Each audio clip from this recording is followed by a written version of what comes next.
2024 exchange-traded funds on the Nigerian Exchange outperformed their underlying indexes, emerging as a strong investment option, with some ETFs delivering returns as high as 116% and an average year-to-date gain of 45% as of December 2024. They surpassed the 33% average year-to-date gain of their benchmark indices. Today, we will be considering the growing role of exchange-traded funds in wealth management and investment strategies. Well, I'm not doing that alone. As usual, I have Jesusetuntun Ajagun, Portfolio Manager at Vetiva Capital Management, right here with me. Thank you, Jesusetuntun, for joining me today. Thank you for having me, Perpetua. All right, so looking at the performance, what factors do you think contributed to the strong ETF performance we saw in 2024? Thank you.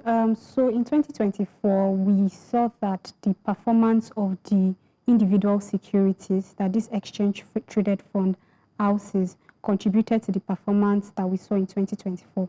And we need to note that the performance of these individual securities are being triggered by the market performance. So in 2024, we saw that the all-share index returned about 37% year to date. And we saw other sectoral indices as well also do really well. Oil and gas did over 100%. Insurance as well did really well. And the beautiful thing about, this ETF is because ETF houses securities in these different sectors.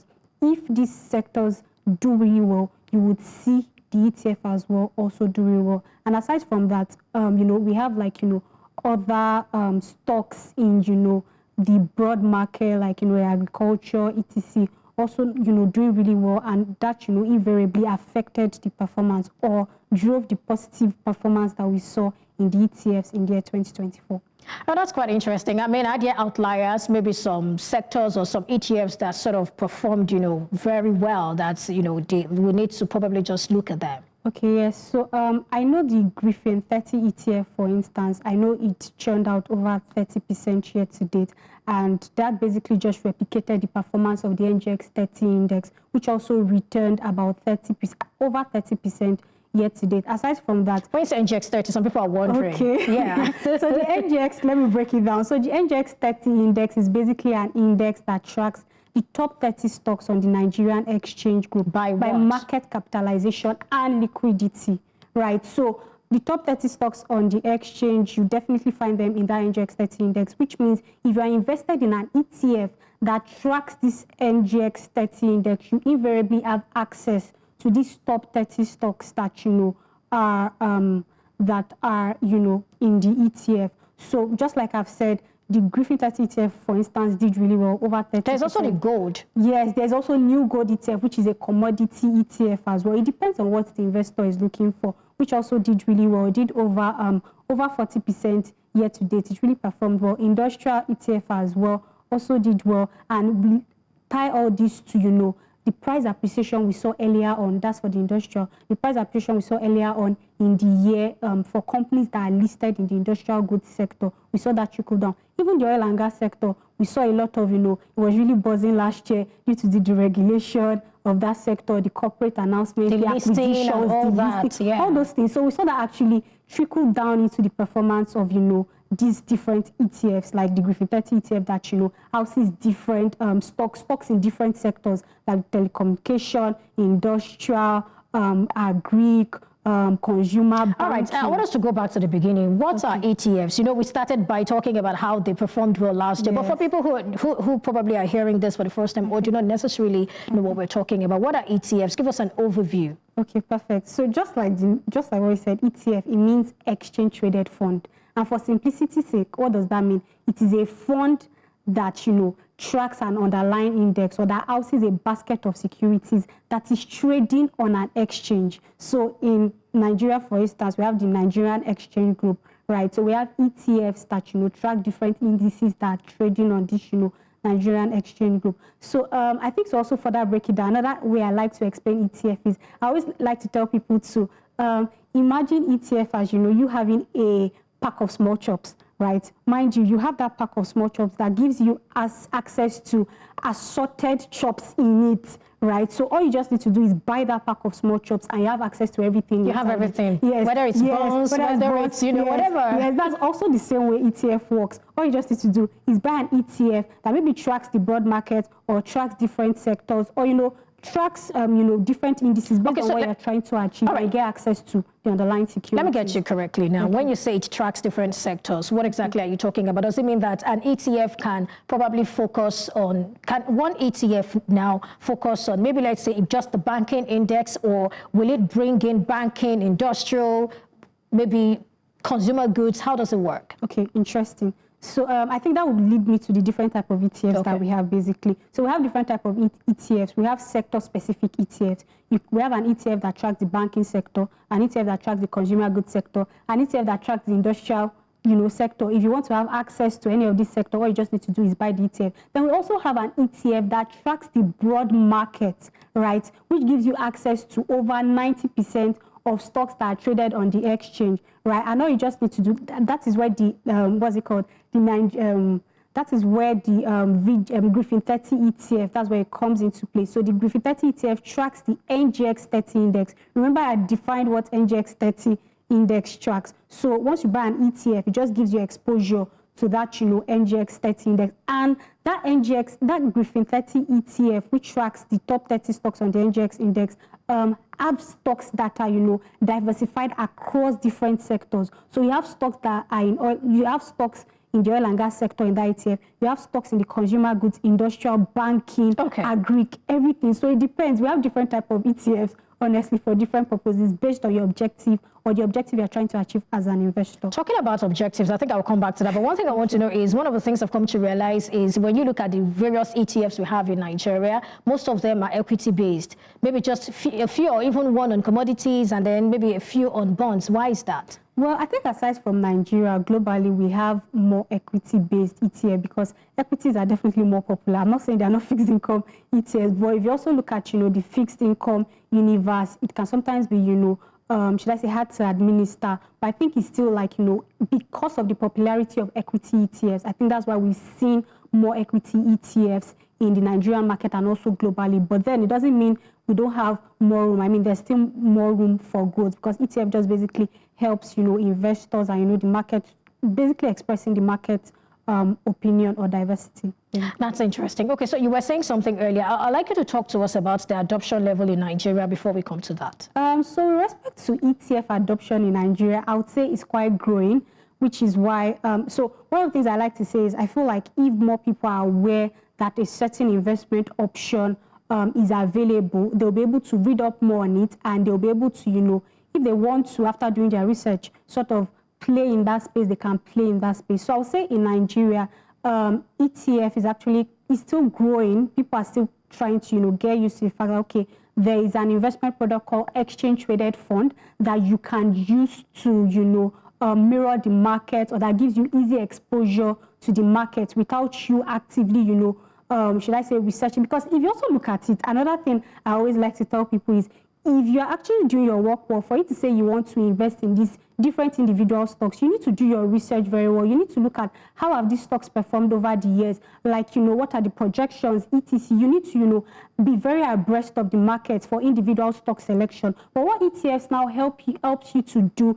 is, as opposed to you stock selecting, it houses it. You get my point? And it gives you access, there's diversification benefits. So that way it reduces, stock selection issues, quote unquote, because with an ETF, you just get access to whichever sector you want or the broad market. So now, how does that differ from mutual funds? Because it's sounding like you're talking about the same thing. Interesting. Now, by the name, we say exchange traded fund. So an ETF is traded on an exchange, which means once I have a stockbroking account, all I just need to do is I initiate my trade with my stockbroker and, I buy it, as opposed to mutual funds, which are not traded on the exchange. So you can actually have, let me say, a mutual fund that is listed on the exchange. And when it comes, it is exchange traded, but basically just that name, exchange traded. Then aside from that, another thing is with mutual funds, most mutual funds we have in Nigeria, they're actually actively managed, which means it requires the portfolio manager being on it actively and definitely reshuffling or something. Reshuffling, yes, okay. You have to rebalance and etc.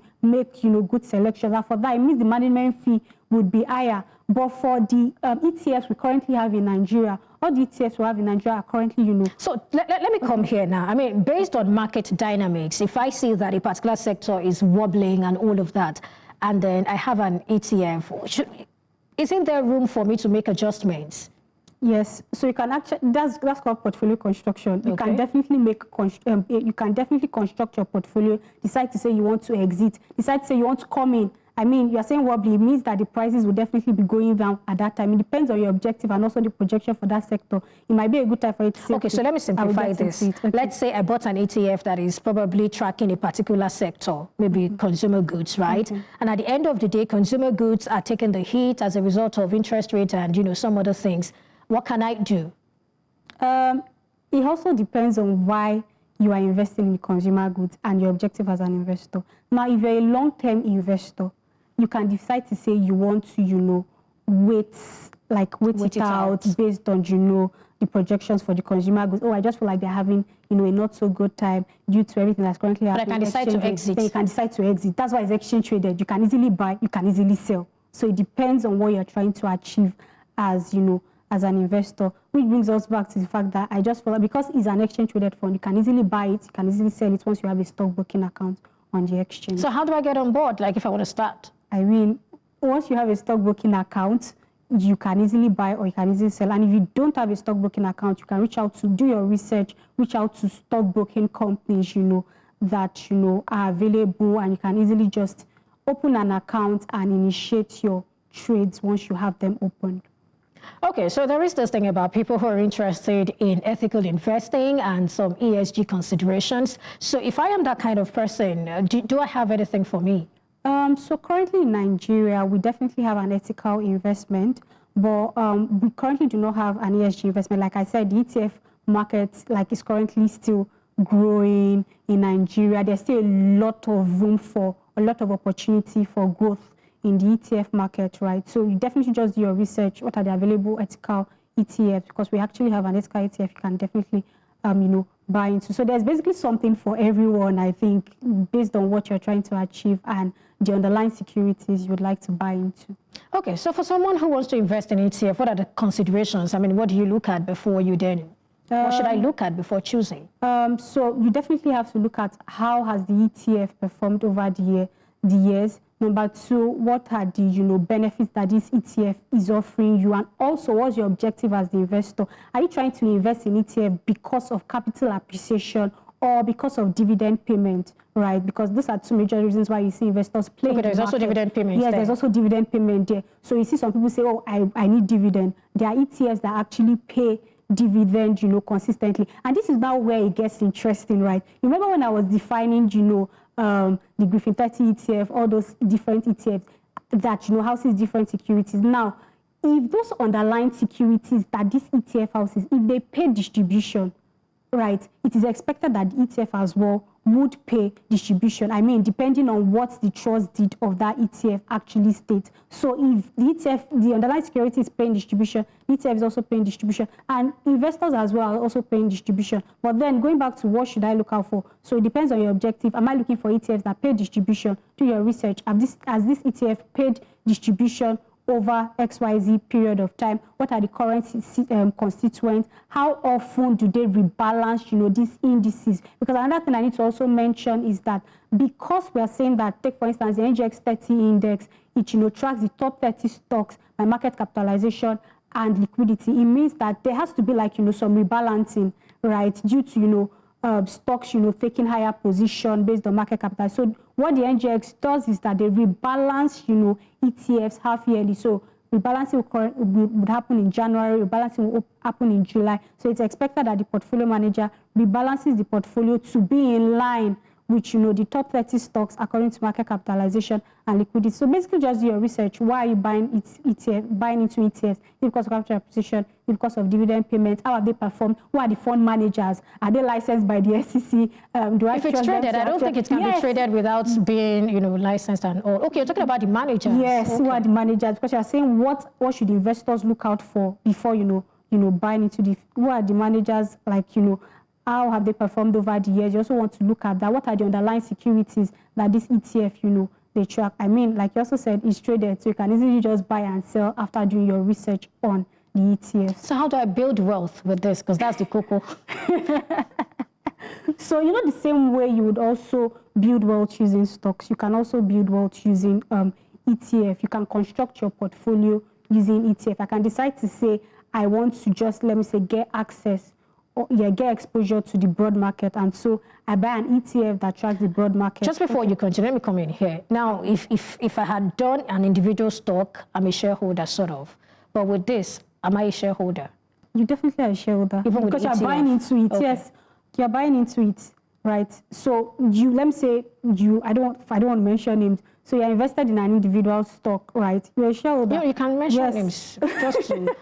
So you're invested in an individual stock, you're definitely a shareholder. You're invested in an ETF, you are definitely what? A shareholder as well. So it just depends on, your objective and what you're trying to, achieve at the end of the day. But I think the ETF market is growing. Then another thing I was also trying to also sort of speak to is the portfolio construction side of things. So we've seen individuals, construct their portfolio using ETF. I can decide to say, I want to get access to I want to get exposure to, the broad market.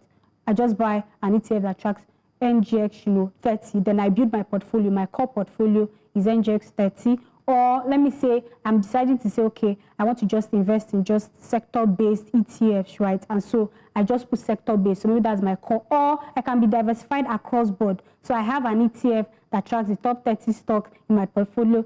I have an ETF that tracks, banking sector, consumer sector. Everything is still hinging on why you want to go into it. Do you feel like, okay, I project that things would, go well for banking sector? I mean, last year, we saw the banking sector do really well, hinged on the fact that high interest rate environment. When you have an high interest rate environment, what happens? Fixed income, it means there's an expectation that, the banks would actually, churn out good revenue because of the high interest rate environment. Oil and gas affected them positively. So these are things you actually have to look at. You look at what's the economy saying, how can I key into it? It's like a top-bottom down approach. Absolutely. So for me, I think the takeaway is, there's that broad exposure. Yes. And then, I think it's interesting. Also, affordability. In less than 30 seconds. Affordability is very easy. It's very cheap. Less than 300 naira, you can buy into an ETF. Transparency, you know what you're buying into. If you're investing in money market fund, take for instance, transparency, you'll be able to know what. My director says I need to go. Thank you so much, Jesusetuntun Ajagun, for coming on the show.